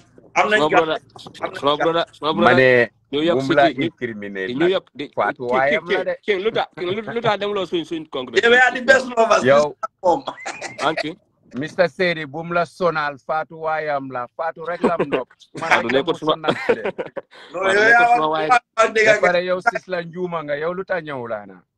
Like I'm a living man. Holiday. No gaay ñoo la waroon a jox pass dafa seer yow wof nga ñu jox la. UDP dañ nay nak. Wa yo ni la jëndal ticket nga ñew nak. Suma cousin sister mu ngi on foofu dafa ma represent foofu. Ay dégal mu ne suma cousin sister dafa ma represent. Yow looy wax ni faada. Sa cousin sister di Gambian boo xamantene bossi Gambian yi boppam la. Waaw fii la jógee UK fii la jógee mu dem foofu mu dem Seattle. Yow gëmloo ma ne da ngaa ñëw dama waroon a tukki sa yow yaa tax ma fooma. Yeah. No kin yow dara ñëw seet suma trip bi de dégg no yow kin dara ñëw seet especially no in New York City. Waaw loolu nga war a def na Mr. Seydi ñu ngi laa nuyu. Thank you very much, bro. Nice, welcome. Yow fan nga nekk yaa ngi America ndax yaa ngi Europe. No, maa ngi Europe. I'm in Ireland. Oh, you're in Ireland. Thank you. Yeah. King yaa ngi fresh foofu de yaa ngi enjoy the king ah man oto nga nekk di dawal ni. No lii la BMW bi sama benn moto waay la rek dama ko kii man suma waay mooy man duuma nit moto mooy ñun rasta lañ ñun struggle lañ xam nga. No I know king loolu mooy tax ma respect la moto bi moom man duuma nit moto sax laay ma moto. King yes so yeah king dama la bëgg a laaj benn question king yow loo gisee wax bi because ñun suñ parti leader bi dafa fekk ne nit yi they have problem with it Halifa Sallah is leading since 1987 you know what I mean but nobody complain about Halifa Sallah the leadership have to change PDOIs but the only party they have problem king mooy UDP rek UDP dafa war a wàcc yow loo gisee wax bi king. It's very sensitive there though. But again, I'm mangi nuyu ñu fa nekk yëpp, especially audience yeeg UDP followers yi. Dëgg la UDP is a mighty party, parti bu mag la. I mean ñu leen respect yëpp nit yi lañ respect du UDP sax. Ñu bari ñu ngi dugg UDP di business gis naa leen because UDP suñ la followee xam nga following bi dafa heavy. And I believe ne xëy na deep down in the heart ku mel ni man xam nga man follow ma am benn following amuma ko suma yoon. Man lu ma def du change. And all of that. But all I know is Gambia force more important than a party's, follow a party leader or stuff like that. Lawyer Dabo, well, man, recently, man, is a very healthy person. I mean, he talk well. I mean, he is educated, could focus, calm. I mean, mag degala, but situation. Bi ñu nekk ak Barrow su fekkee ne Lawyer Dabo mun na ma see génn man jobis. Man ma ànd ak moom man da ngeen maa déglu bu baax. Mr. Seydi bi bu ma si munee génne. Ma ànd ak moom yow boo ma si génne ndax Badama Barrow nekkut fa. yow nekkut fa te nit yi dañ foog ne mu ngi fa. Barrow atijee nekkut fa. so ñun problème bi lañ am. so UDP nag am nañ am nga yu bari yu nekk si biir. I mean the divide and all of that they are part of this Talib and the others are there. Mhm. But then Exactly. again, if they listen to Talib deep down, they would understand that Talib is, I mean, still very loyal to the dad. It's a pro, I mean, Dabo, and I believe that Talib neku niko amantini. That they Because jump on out, the betray, and all of that. So let's just No, no, no. listen to the bigger man. That's Dabo himself. yes. Whenever he's ready to hand the party to whoever, well, it's up to the people to follow or not. But until then, Mhm. man, I'm gonna just have to, entitle him as the party leader and the party whatever. Thank you. Exactly. Exactly. But So winning 2026 election, Dabo become a president. I mean, man, I will be better, man. They're not better because he will listen. I mean, again, he wouldn't see me like somebody who might have some type of agenda to No. sabotage or to No. grit No. down his government and stuff. That was very democratic, yeah. They also don't feel that he been in the game for so long. Bufeke Halifa, they feel that he is tired and he should retire, and Dabo feel like he's still gonna have to move. I mean, well, in the former Senegalese president Wada, Wada, yeah. have hustled and have struggled a lot. At the end, he was able to at least get a couple times, and is now being, given the very good, feedback about his presidency. As you know, Waji now wanted the phone very well in terms of infrastructure. I mean, bringing money in Senegal and all of that. Yep, with all the ages and stuff that people put it in and stuff. I mean, I believe in Dabo, Dabo, with the Talib and the group that you guys feel like they are intellect and they have Gambia at heart. Gambia at heart, nekune Gambia the fly different care. Yeah. Gambia at heart, minuna Gambia the fly job free waiver. Gambia at heart, minuna the flower of ambassador or some type. Nañ di jéema jël dëkk bi jokko ñoo xamantene seen expertise moo oote liggéey boobu nga xam ne they have asked for seen jànga dafa war a represent liggéey boobu leen te ñu nekk ñu mandu nekk doom yoo xam ne duñ doomi sàcca waaye jamono bi maay wax ak yéen yaa ngi jur doomi sàcca ci Gambia bi thank you waaw loolu moo am pour en ku ko faa baakoo nag di foog ne is normal is not when you die sa doom mu dem ñu ne waaw dafa inherit kër boobu noonu fekk këri Gambia la. That is bad. Yo, Denga. We don't have time to live here longer.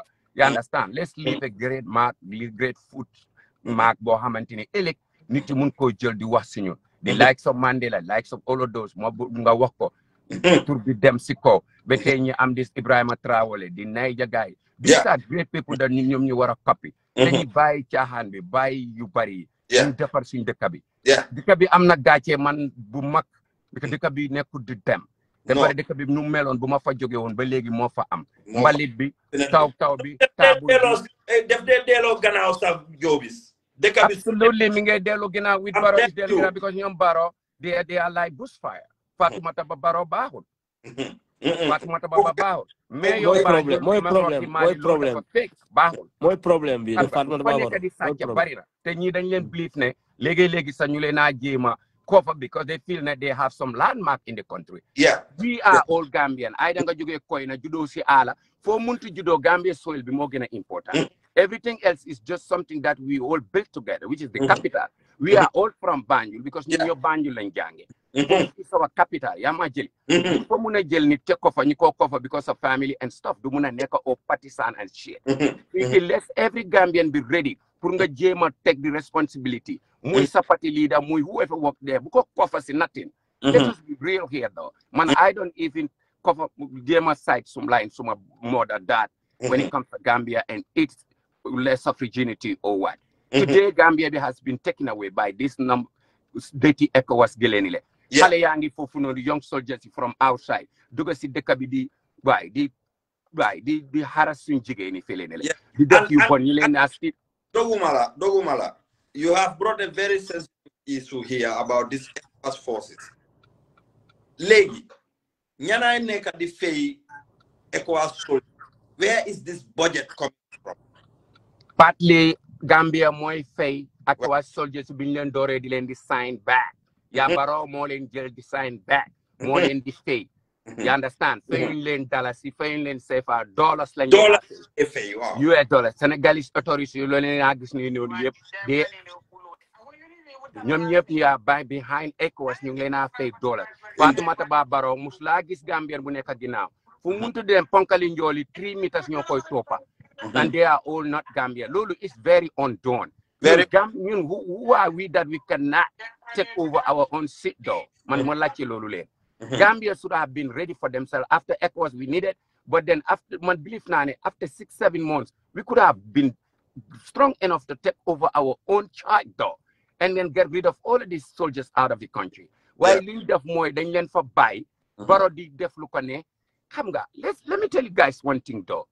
Everything you buga amko, low buga talibi johlok, low buga so gene simbeda bi amko. Why you danger from the job is wine again and among inside violence and all that. No, I'm not. I'm just trying to tell the government that we are not your and you shouldn't be us. But again, you only job for flame. Exactly. They are for our own well-being and all of that. So they feel like because of the power you calling yourself, which is us, nemungena use put touching you. Lolo you see in your muna bang. Definitely. Again by the liante. Like don't kuneka boom neka siluko nehrek. Well, let me just work on that. Who cares about what Jewish old lion is doing? Now, yo gisal Gambia binerek ñun suñ doomi elek ñu inherit lo xamantene it will different men like your lion living outside. Honestly, it should be graduated by now. Honestly. We don't need it anymore. You understand? No. We need Gambia. And let me add this to Dabo. I was listening. I thought Lawyer Dabo must have had maybe grab a good chunk of Yahya Jammeh's Nakalenka and I also thought Dabo also have involved in Mighty Cross when he was what he was with Barrow. Why yet Barrow munuma jox ben evidence man yow munu joxul ma dara ay domam la thank you kid li mo dama laaj la nak day wax dëgg suma jigéen la suma sista la xam na ma mu ngi Atlanta faale mo yooyu leen yëpp waaye Barrow si boppam amul dara si Dabo su fekkee ne nag fii ba November next year January Barrow indilun ma benn evidence of Dabo lu mu def ak lu mu wax si biir government am billahi wallahi ay jobis will go behind Dabo. Exactly. loolu moom mun naa leen ko wax waaye on léegi man maa ngi toog leen di xaar rek. This is something that I want to pass. Let them also know that they are coming. This is September. It's about to come. Yeah. The responsible grouping biñ doy def ci hotel bi fii over whole of a flight of Gambian to just attend this UN summit must end. Yow dëkk boobu nga nekk Ireland. The representative come only 3 people. ñoom ñetti tubaab. Oh, they don't even need it because when you come here, you take charge of your security. So why Adama Barrow is bringing over 60 people, 40 people here for? Then they smuggle nini because the disaster management director bi coordinator bi Sana Dahaba muson na jël xaalis ci benn jigéen mu ne ko dinaa la toppatoo visa su ñoo dem America UN summit ñu dugal la ci plane bi nga fay ma xaalis. This is a senior civil servant who is dining and whining and a sponsor of NPP. Sana Dahaba. Then you get ice scammers yini. All these scammers that are scamming Gambian people, putting am visa, they are all associates of NPP. And Barrow is aware of this. So Lord Mota, we want transparency and accountability. Legi Barrow ministambi, more job mune. They are coming to counter. Mr. Sede Dogomolangane Barrow is aware of all of this. Binko has Sadamati, he doesn't know. Billahi aware of. Okay. Boy, Barrow. I mean, he doesn't know. Adama muntu binda. Adama nyum jeliye. So King Barrow because Bill Barrow at New York City, King was there with them. King knows lot. He knows lot. Adama well before he was. He knows lot about Adam Barrow and Fatuma Barrow. Okay. Man, I know Fatuma Barrow went long time. Fatuma Barrow domam. Bule matahawa huai. Suma jaha moko dan bambane. Why blame matahawa wai fara. Wow. Wal King. Export. Man fale umaluma ak lumon ni tope. Ya majeli. Fatuma Barrow mote government bi ci lo xamanteni du yoon. Fatou dafa naxari deret te gaay ñeme ñuñ ko dafa soxor te xamul lu moo def te ñepp papa gi yaay ak maam whatever lañ ko dee ooyee and then she pretend like she know what she doing. She doesn't know nothing. ñu ko jox nag this mantle moom moo in charge because of Barrow nekkut fa Baro mu nga ko tëj si néeg mu nelaw 24 hours du fa jógee. yaa ma jël so kooku naka lam laa mun a waxee lan la government nekk di daw. loolu is not right. ama jël Yaya Jammeh bii dëgg la am ñun ñëpp a ngi koy whatever. waaye billahi xam nga puup. waaw bi Jammeh moo gën Adama Barrow. I swear to my mother. Wallahi day Yaya Jammeh moo gën Barrow. I'm sorry because the office he is occupying, the office is a respectful office. Why Yaya Jammeh honor ko fi mu ne Adama Barrow mbaam la. Which is true though. Yaya Jammeh this is you know mbaam la xel bi lam la wax. Barrow du mbaam waaye daf laa ne xeli mbaam lam amee. Adama nekkut fa. Gambien ni añ leen understand loolu leen. waaye suñu demee ba nga xamante ne man tamit amuñ dara lu ñoo choose. lu pull and pull moo fi nekka. knock and knock me. And then I will go behind the majority. Man majority bi moma arrangé. Man activist la. King am waaw. Man munuma ay King ñu la ñaan ñëwal nga join UDP ñu yow da ngay yàq xamadi yow. No, I'm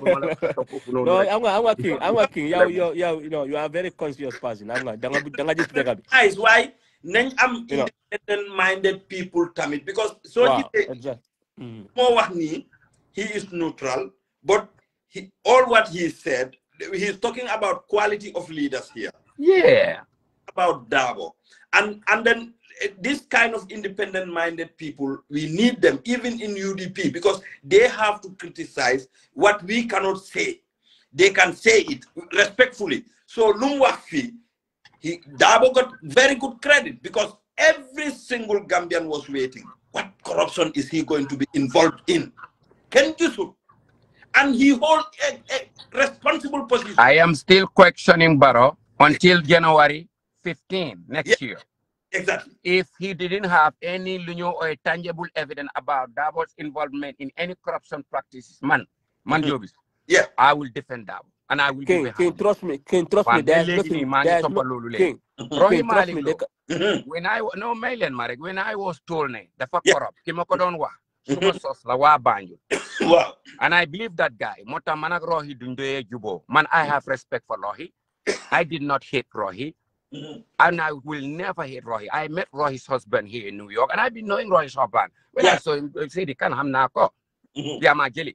Want to not lim involved? It's the worst corruption. In the history of this country. One that garbage, whatever they call it, container in China. If you want to buy, let's say 100 pieces, then you could get it for $10. $10.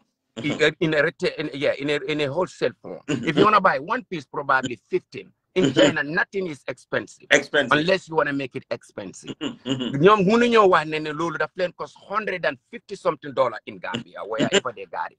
Lulu is a kickback to the family. From my brother. Yo, yanko jo contra Lulu conflict of interest la Lulu bounce. So kumai gomlo ne rohi dafa clean. Well, yanko fine. You why man is right. It's very sad. It's very, very sad because we clapped for Rohi. We promoted Rohi. We thought that, okay, such things will not happen. Okay, anyway, we are waiting for the final findings. Look, commission with the work. But even me. Why attestation? Yeah, we have to wait for the final. But even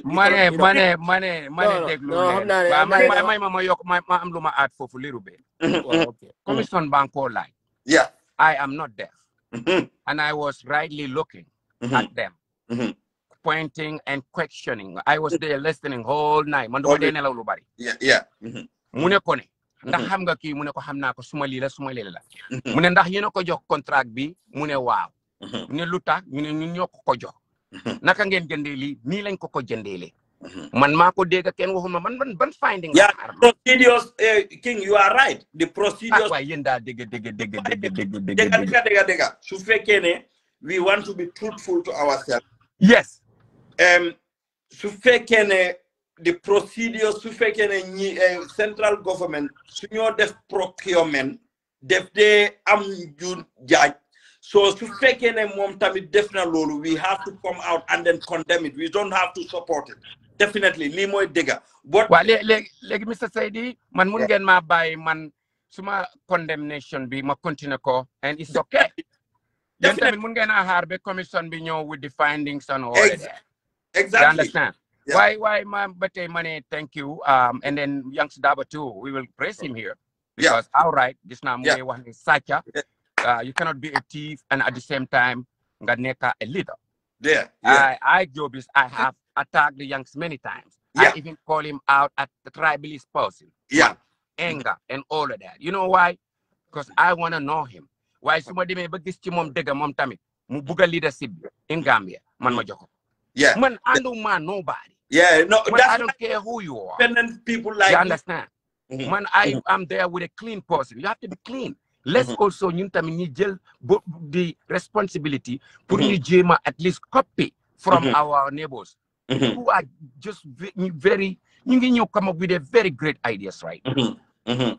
Why did the likes of Touré, the Mali guy, Doumbouya, and but come on, bro. Holal Senegal, holal Sonko man, holal pro lu mu nekk di liggéey. Yeah, Jomai. Why holal Gambia lu ñu nekk di def every day sàcca bu rëy. Billahi. Est-ce que moom ñu ngi fële mbaari caga yaa ngi fa. Xam nga suñ foreign service bi the same thing mi ngi tilim. The same thing. Why ñun yàlla lañ xam nga you think yàlla we pray what are you guys praying? Lan yéen loo leen di ñaan yàlla mu nangu yàlla du nangu yàlla nekkul Gambia right now. Because they got ñaan amul Mr. Saidi xam nga la na am. Yeah. You gotta be honest. You gotta be truthful. Truthful. Yeah. That is the right prayers there. Yeah. Let them talk, but then you make sure you stand by yourself. Yeah. Yamajeli. Yeah. Bula ken jël du la jugal ci yana nonsense yi. You understand? Ci leader bu muna ne. Yow naka nga muna toge nekk leader. Sa family wóor la aduna bi yëpp wóor la. Ñi jël la di la brand as a corrupt person.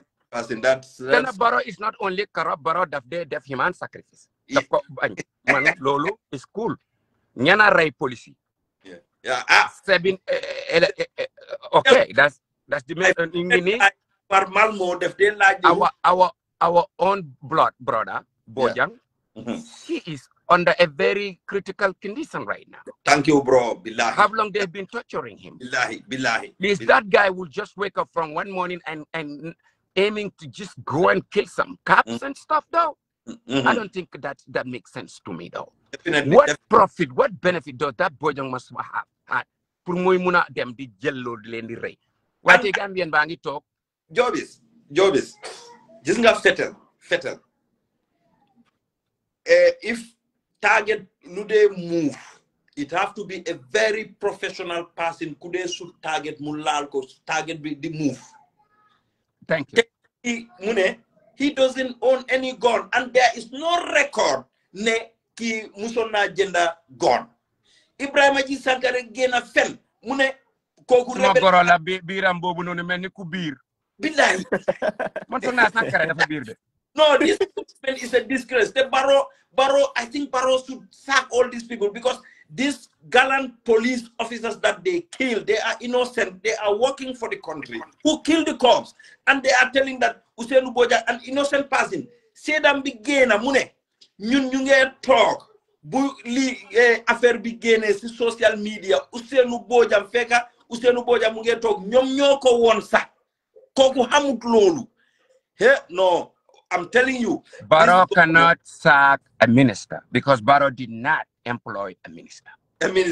Barrow never employed a single minister.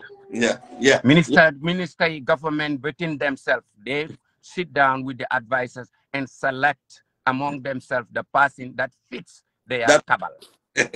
That's how they employ them. We will do the recommendation. Adama Barrow then could inform Nako, we have this guy, and then he should be okay. Alaji Cisse, Gor Omar Faye, Yamadega, Fatimata Barrow, whatever you call it, doctor, whatever. The guy Tangara. Dr. Wasar. Tangara right now, I really don't have much to talk about until the commission come of it because he's out. Yeah, he's out thinking that I don't know why he's out. He was out because of a feeling the Amuda that relationship with some of the guys in Hamantine, they were maybe installing there due to some political interest. More you the Alakali guy to be again as again. I believe why because of the international job. That's why he's not. The job that he was doing was better. Definitely, mom tamit involved in a lot of corruption. You know, I respect Tangara. I respect Tangara for one thing. Tangara has seen that under his ministry, he has no respect. Nobody respect him. Thank His you. subordinates were Thank coming. you, which is true though. His subordinates were coming, attacking that honorable office, putting that office so low. Some of our ambassadors were at their embassies just to be there. Mr. Sedi. Nam. The family subway be dropped now. In Drop the government of Yaya Barrow. Yeah. If he not in good time with the first lady, you will pack and leave next morning. Yeah, yeah, yeah. I don't know what Tangara must have done to her, or maybe they have just clashed for some reason. First lady, moi ko xamanteni bula laygu da nga am pour dem. Bula layge dañ la jël elek. Yeah. Ya ma jël. Yeah. Sécurité mi do len biñ mus di nek Gambia. Ay ponkali malien sénégalais bu nek 3 meters nga dé gis ci ginaaw. Mom mo xam lu tax mu dé def yoy len. Suñ dé tukki ñoñu lañ dé andal. Because ñuy amna lu ñoo noba. They are hiding. Yeah. Obviously. Every ministry house bogus in the Gambia is its own body, its own everything. Nobody on the is there to talk about anything against them or against that particular leader or minister. To leave more for from health to there are many houses that would have been changed, that would have been kicked, but then they refuse because of something. The relationship. The reason why I get some at the Belegi move is because of Jara. They believe in but this time the far win 72% of the votes and stuff like that. So let's leave that somebody there. The likes of Sukushingati, body bullying in the Sabali, the same thing. Yeah, gaming, mom system. Fuck need moms for no training. So my sister be fairly banned. Suku nak affaire ambi ñun ñoko report Senegal because Suku is one of those people you did them Senegal the easy voters. Senegal, they are having a very serious government. Suku mom transporter la. La Suku, lola def Yaya Jammeh. So Barrow, hanga Suku luta mu dem NPP. Suku was a very close person to Lawyer Darboe. Baramo not really. Not really. Luta mu dem because Suku bu mu joge APRC UDP la ñoon. So luta mu dem. Suku was having issues with AMRC. Then you are nangu kerami. Yeah, that's true. No, I'm telling you. Because they twist Suku's hand and put it on his back. You have to join or we victimize you. So, Mr. Say this, I know what this land issue. The family young Barrow being because Barrow was doing this local market. Land selling and all of that. They used to camp around my shopkeeper area. I know a lot of old dads, including Barrow. That was Yolo ne concern lige. When you been into government, Ahmad Ba Akbaro, they were just attacking our reserve lands. Yeah. Nyom forest neka fufusa funeka nyinge attempt to hit ko. Where Jammeh left, Jammeh did not touch them. But why you call Jammeh resources as an individual own? Jammeh's resources belongs to the Gambians. That is why I give the likes of Gala, and I cannot end this program without saluting them. Because me, I don't really bigger lane, so to Mr. Jallo, a group and be back. Yeah. These are people that we should praise, we should support, and let us not sideline ourselves, ourselves because of this pressure group. This is for a Gambia, not for any political party. Gala is just real Gambia against looted assets. That is clear there. Ministers, even they're supposed to join Gala. They're supposed to join Gala, put their money in Gala to sponsor this group to be there, because as long as they refuse to acknowledge anti-corruption commission, let Gala be the anti-corruption. Gala, I believe international community with Nalen support. No, honestly, because they're following them. They everything that we share here, it's as fast as to read, and they know we write English, we don't write French. Yeah. So the sponsors and our allies of the West, well, they know in Gambia there's problem though. How many times that Donald Trump come some words to sonal against the current government there? Billahi. Trump will call him whatever. Why Donald Trump invite African serious government. kooku mu ne duma ñëw mu ñaan Jomay dem waaye bu faate Adama Barrow lu xew because xam na Barrow Trump xam na ne Barrow nekkut fa Trump American they have people that are very scientifically like high. Yeah. They could tell when someone is not right. The reason why I even posted something, I don't know if you follow me or not. I posted something that I was trying to describe how I know Barrow behavior, because one of my friends is a doctor here. Yeah. So I was telling him about Barrow, Munima give me how he behaves. Manakone dafa indecisive, daf de nelaw a lot, eat big, and su nelawee daf de nahari daf de easily fatte. You sit with him, you don't expect ne mom lolu mu nako fatale ko in the next 40 minutes. The bottom of Barrow that tamit su dee wax def de agitate. Yeah, daf de ba pare. Yeah. So fa jege ñe sa da nga dem sangu because dafa put la regle wut. Mr. Seydi regle. Why Mr. Seydi nga la yow? Thank you very much. Thank you, Dina content trop pour follow la. Thank you. Bul nangu nak sa waji bolé la ak Fatou Camara. No. Bandi la. Fatou jigéenam la. Mané sa nit ki dang ko dé gis Fodé Diaw la. Yeah. Ñaa ko gis de. Mo xam nga mo ngolemu kurum. Wow, behind the board rek. Koku mo gëna nek bandi. Thank you. Yeah, I know. God bless. Bye-bye. Okay, thank you very much, King Joby. Thank you. Bye-bye. You've given life to the show. It was a great show, and we definitely enjoy your company. And thank you.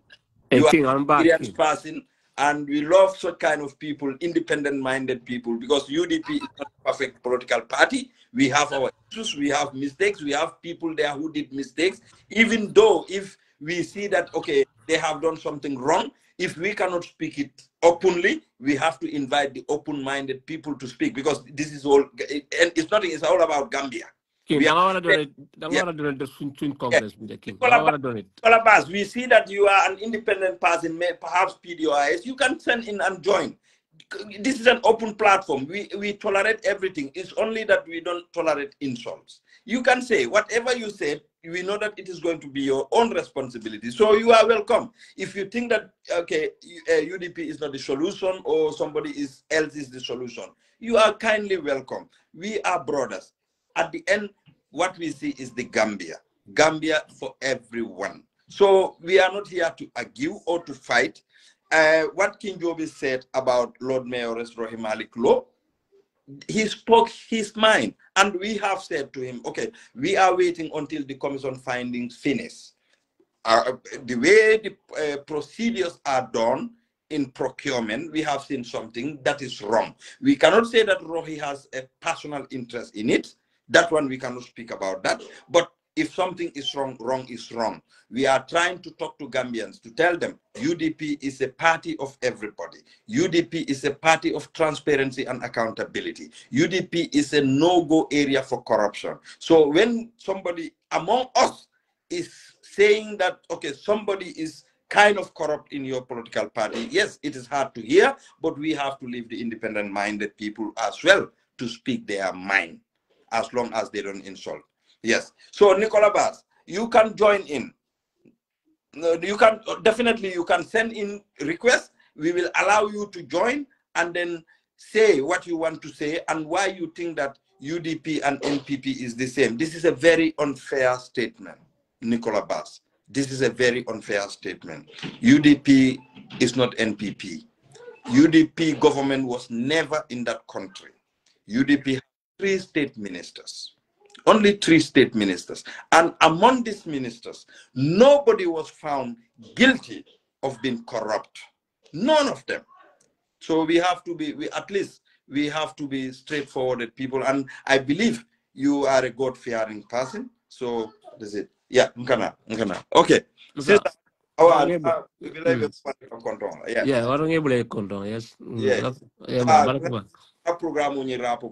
yeah. Problem. Thank you very much for your coming. And King Joby's fanamba, Tankla Bake is a brother. No, King Kayateka, he's love. Yeah. Come and then he atele experience on beti on this social media and then struggle kono kata je ba kale so still love him. I nanang as his younger brother. I am guide, and then we will let him speak whatever he want to speak because as long as Abuka Moneng Jovi King Jovis is a real patriotic. He loves the country. And okay, Nicola Baz, I understand you are driving, but it's not a problem. Maybe next time, please do join. Go, Musa. I never see that book as I'm driving. More driving. Ni mosifal be je ni mosifal le hali ila musoli ebule ila kama la UDP la. So I will tell him he's a brother. One change in that country. I feel Nicola Baz Fanang, he will have a feeling that is Gambia, the way Gambia is going, he would like a change. So the only thing is, who is closer to give change? It's UDP. Nicola Baz, come and have discussion. Discuss with UDP. Bring your doubts. Let us clear your doubts for you. Even if it what us call executive or connect in whatever is your doubt, you can speak it. You don't trust UDP to become a government. Because UDP, but look at these charismatic leaders. The lives of Hussein Dabo.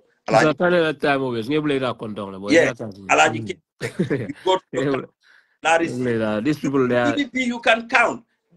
Take an example of the council. Now, Yakuba Dabo, over how many hundreds of people he paid for scholarship? Go, okay, Nicola Baz sent a request. Taliban how many scholarship did he give? Talib gave here 20 million to youth entrepreneurs. Those youth entrepreneurs now they are even employing other youths. You know. So sister, Nicola Baz last to join Lalenak. He's at Kane. I join. Then he can also come and then speak. We know maybe some of the people in UDP might not like his comment, but he's an independent person. Oh, no, I'm on the UDP more than it's all good. You know, Nicola Baz, he's free to come and criticize UDP. That's normal, you know. Yeah. My good friend also, Babgar Bahum, if you are watching, send him requests. No, platforms here. No, but it's more of it. No, but in advice, and guy go nendi road today. Ila politiko ke. Kana aluneng. Yalong ala atefala ala dad banta nga programo kaja nga dad la sango kondong. Duatae ngai ko kana and wande alfalne. You see last time Wali Ginioko ya offendle ya Bama mimbanta ya saki. You spoke something bad about Wali. You see, few days itafana na alpha banda, but Wali never Wali tetana alpha sakila. Wali be dualela alpha. You see, so iko hani jao ibuka saya dua ibuka saya mbele kuna you know ibuka saya dua mbele kuna menta baila kan but I'm able to control mule badunga musa. Thank you very much. No, all back. Okay. Thank you, sister. Nicola, I want definitely Puriya join. I'm trying. Telephone is trying to add you. Male be muntolto. Where are you? Koriman trakia. Lavi sama teolia. Febe jara le balam kote olia. Be add candidate. Ni arrebe jara le vesel la yiro le santo. Puriya sudia sam filo. Well, I decline. Okay, Nicola Baz, I think maybe we will make it another time. So, ngal tentungal jay. Congratulations, Chairman Yankuba Dabo, ala motobal futatana motobal milialonko. They're going to serve the people of West Coast. Yankuba Dabo, Benila Council, mbal tentula back the good job that Albe Minkeka. So, Gambian call. Wala na party leader afale ako. Na lafta UDP mansa kundala kolulonna ali na local government olu jube what they are doing. This our local government, they are not local government minuli alonko ni UDP campaign kanai kela kodo dunije. No, they are serving the people. Kodo ni ka murundi wo molle kan albebe commission olu jube kan muna na sa geology Yewo over 33 million o mindinu silfo sonkala muna na geology madi Yankuba Dabo la I mantra ka di Yankuba la I balanta ka subvention o jo Yankuba ya I balanta ka jo talibia I balanta ka jo landia I balanta ka jo rohia so geology felendi kote ke manso naka kodo di nyila anu hansa geology ibela doko ke bar central government malaf nyinule doko ke bar nyinul ba kataka alkal la namun dingolu minul jo they are doing their best for you. This is what UDP is all about. So ala baraka bagi ngal tentu ngal jay diaspora viva Lamin Jay. This is UDP. Don't lie, don't steal. Thank you very much, Mustafa Suso. Don't lie, don't steal is the new slogan for all UDP people. Mu slogan odembe Yankuba tentula la slogan kendo mi fana asambana mba tentula bake so mobe sita ye West Coast Jube Yankuba Dabo the taxpayers ayalla bagaso murundinal kanne ayamurundinal kanne no Nicola Vaz for here anytime you see me you want to join you are more than the word welcome. You are a brother alongo you have a concern in the country and together we can salvage that country. Thank you so much. Allah baraka.